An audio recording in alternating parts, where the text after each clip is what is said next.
had never done any visual effects before I did Cloverfield, and I was like, let's build everything. Let's make it all real. And so like the parasites, like we built the parasites, and I was like, I'm gonna take the arms and I'll attack the camera. It'll be really great. And spoiler. It was bad, actually. It was really bad. And not because the model wasn't great, but because that wasn't something you could do really well. But it ended up being the model that was then taken by the CG people. And what's amazing is that computer graphics has advanced to such an extent. Really what it comes down to is what works. For us, we went with real practical makeup for the zombies, and I think it's really hard not to, and things like I Am Legend, I think, support that argument. But I think that the thing that we actually had a lot of experience with was like on set shooting squibs, and I was just talking to Robert about this, but we had a lot of practical squibs for the blood splatter, and it was night, and they weren't really showing up, and they take forever to rig, and at a certain point, our stunt coordinator was just like, you know what, let's just go digital.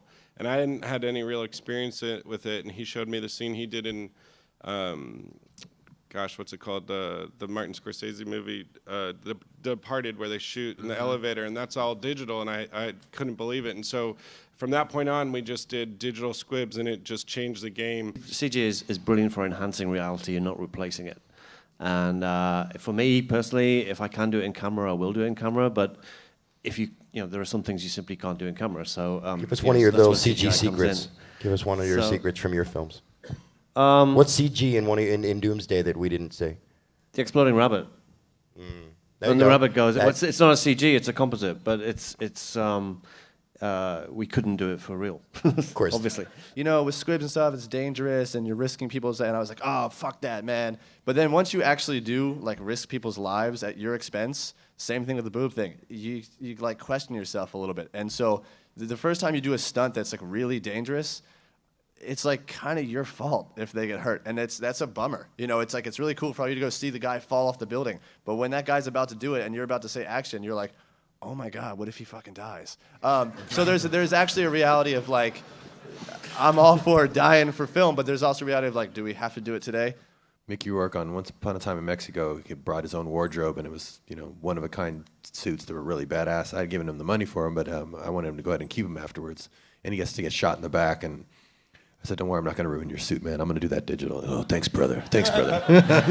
Nice. And I think it's a combination of the two. What the CG people were always telling me was, well, let's have something real in the frame. The more that you can have something real in the frame, the more it'll feel real because you'll question it less. So, when this head of the Statue of Liberty comes down the block, if we could also have it knock over 3 cars, and that actually really happens, and somebody jumps over and gets hit, that kind of thing, it's sort of an interplay. So I'm kind of like you, I'm sort of old school, it should be real. But there are some things that can't be real, and what's amazing is if you do it right, that you can combine the two, and then you don't question whether or not it's real. And so that's, in my experience, that was sort of the thing, sort of a combo platter. But I do think if you can do anything organically and in camera, that always seems to have more of an emotional impact than CG, because we've become so hip that we all see CG. We know CG blood splatters for the most part. And it's almost like if you're a fan of that stuff, you go, CG, or digital. And it's and if you can do it, it's I remember trying to blow up a head once, and we'll do it. You can't do it any other way. It's almost like we've gotten less creative physically. And I was like, yeah, but in Maniac, they just shoot it with a fucking gun. It'll blow up. And they're like, well, we're not doing that.